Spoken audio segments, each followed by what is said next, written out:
We've got a fixed address in time and in eternity. Someday on your tombstone, there's probably going to be some dates. 1932, in my case 1938, and then on the right-hand side are going to be the dates that mark the end of my time on earth. We have kind of a fixed address in time. We are here for 70, if by reason of strength 80, and then we too are gone. The nature of human life is that we're transient. It's all passing, this life. There are parts of it that at times we'd like to hang on to it and make it last. There are good parts of life. I think of the weddings, the graduations, the family celebrations and so forth that we savor, but we can't hang on to it. We're passing through. When I think about who I am, there's three central threads that run through my life. Faith in Jesus Christ, my family, and my church, my fellow believers and Christians. Those are the three main threads that kind of bind the whole package of 81 years together. I've served parishes in South Dakota, Wyoming, and most of it has been in Wisconsin. Kind of a time in life when you look back to think about your life, where it's been and what it all means. Lightning, in one case, we saw this storm on the horizon. We were in the garage parked, and I took out a bag and stepped outside into the open, and in milliseconds you are surrounded by light and you feel a huge charge go through your body from head to your feet. Not painful, but very unusual. And I began to realize that I was in the process of fainting. And after a step or two, I realized the signal up in my brain is coming back. I'm still conscious. The first thing I did was look around to see if my wife was okay, and she had just stepped out to wonder if I was okay. I just didn't really make a good path for the electrical energy to pass through me into the ground. I was standing on concrete, but I didn't even drop the bag of groceries. I mean, I guess I had something in the back of my mind like, am I really going to heaven now? I mean, this is great, you know. My life is his, and he's going to take it to himself at the right time that he knows is the right time, not my time. Yeah. The amazing thing about her story, however, was that 20 years of her blindness were totally unnecessary. She didn't know that surgical techniques had been developed 20 years before, and that an operation would have returned to her vision already at the age of 30. And the doctor said she just figured there was nothing that they could do for her in her condition. That's how she thought. And much of her life could have been so different. And our lives could be different too. There's no need to remain in the darkness of God's judgment. Jesus is the light that took upon himself our flesh so that he might take us into his arms, heal our hurts, forgive our sins, and destroy our darkness. My story begins in Columbia County, eastern Columbia County. You mentioned the circumstances of my birth. I was a first child, and the doctor didn't believe in hospitals. He said hospitals are for sick people. Childbirth isn't a sickness. They were at home on the Moldenhauer farm in the southwest bedroom of the farmhouse. Labor began, and it went on for 24 hours. Mother ran into real problems with childbirth. The doctor came out and said, I think I may have to terminate the baby's life in order to save the mother. And he asked Dad's permission to do that. Dad went out and under the unpolluted night sky of the stars and prayed around midnight on the 31st of May, and then he went in and told the doctor, we're going to give it one more try. And I was born. God apparently wanted it, and so I arrived here.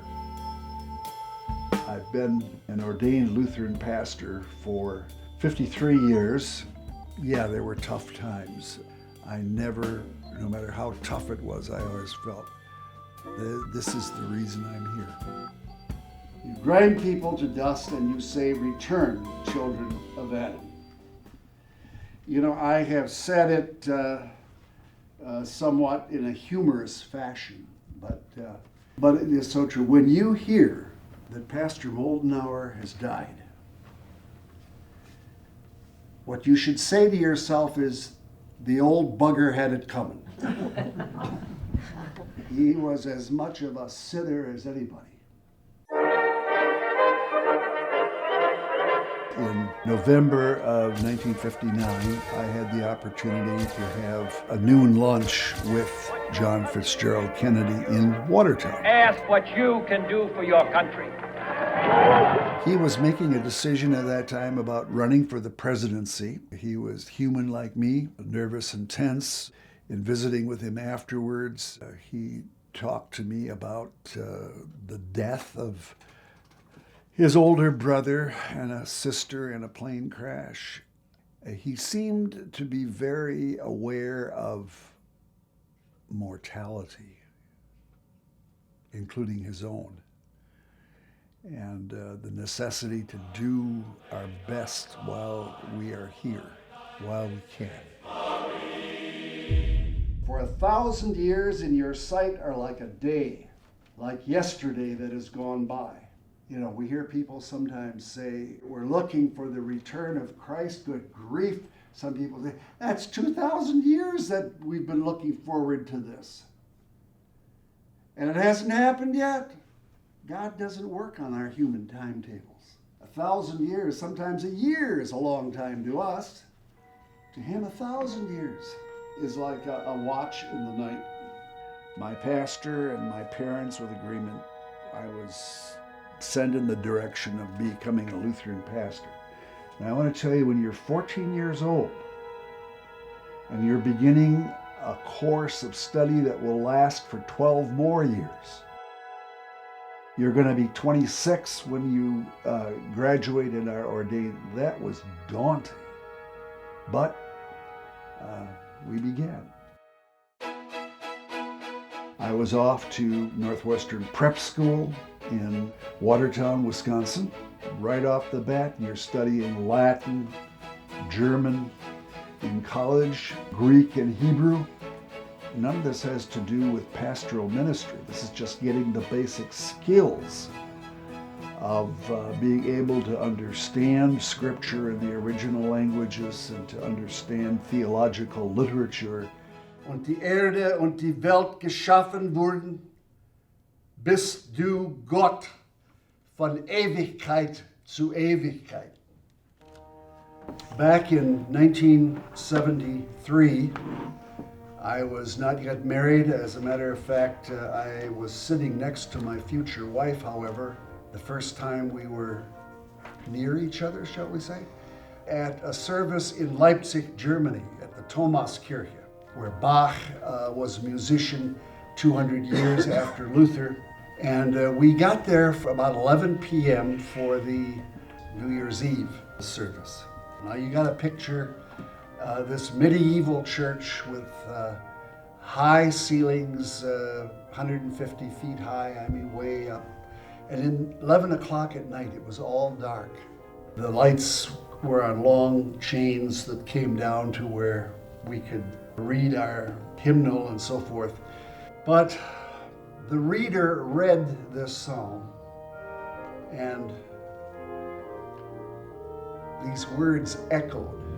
Bist du Gott von Ewigkeit zu Ewigkeit. After college, I graduated in 1960. I continued my preparation at Concordia Seminary in St. Louis and graduated from there in 1965 and was ordained in Centerville, South Dakota, July 18, 1965. Pastor Meneke approached it all. Whoever his enemies were, he loved them. Love your enemies. I mean, he killed his enemies with love. And I learned something there. Now and then someone will come by me and say, Pastor, you'll never know what that meant to me, what you said on that day 7 years ago, when my son was killed in a hunting accident. You're not aware of accomplishments. You're only aware of serving, being there for Jesus' lambs and feeding them. Cancer is basically a part of life. If we live long enough, we're going to experience it.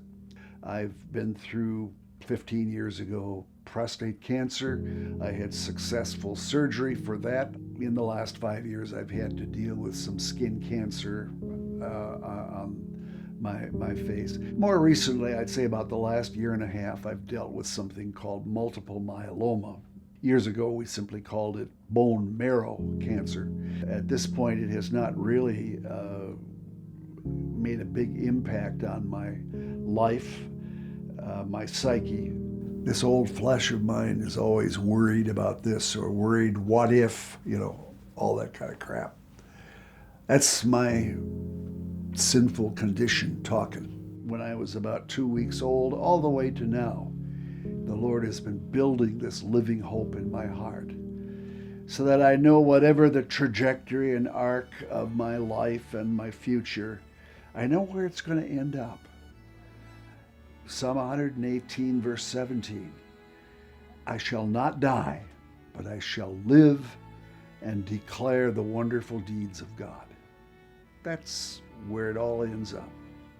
80 years might seem like a long time when you're 20, even 50, but it's all just a blink of an eye.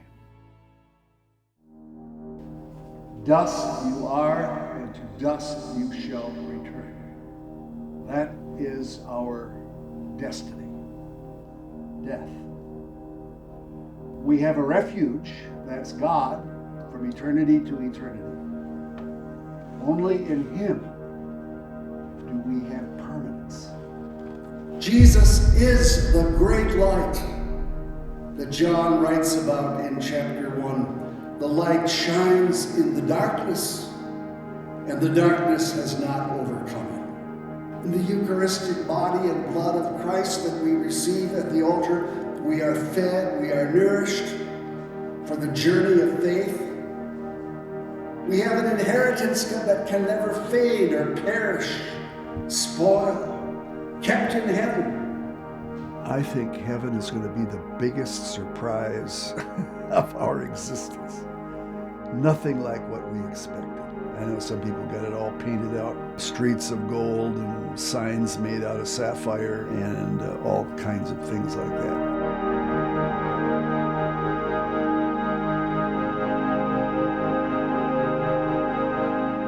The Bible sometimes uses imagery like that to try to point in a direction of something that is totally beyond our human experience.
you.